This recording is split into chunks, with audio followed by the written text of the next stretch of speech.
രക്തം കൊണ്ട് എഴുതിയ കഥയാണ്. ഹലോ. മഷി കൊണ്ട് എഴുതാനാവില്ല.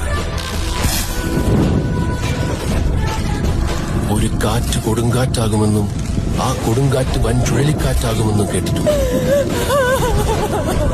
ഇതെല്ലാം ഞാൻ എന്റെ കണ്ണുകൊണ്ട് കണ്ടു.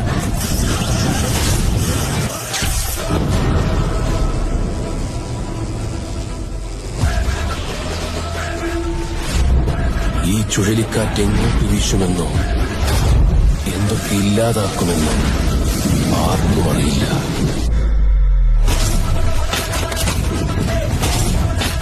സാധാരണ ഞാൻ യുദ്ധം ഒഴിവാക്കാൻ ശ്രമിക്കാറുണ്ട്. തുടങ്ങിയ പിന്നെ ജയിച്ചേ അടങ്ങും.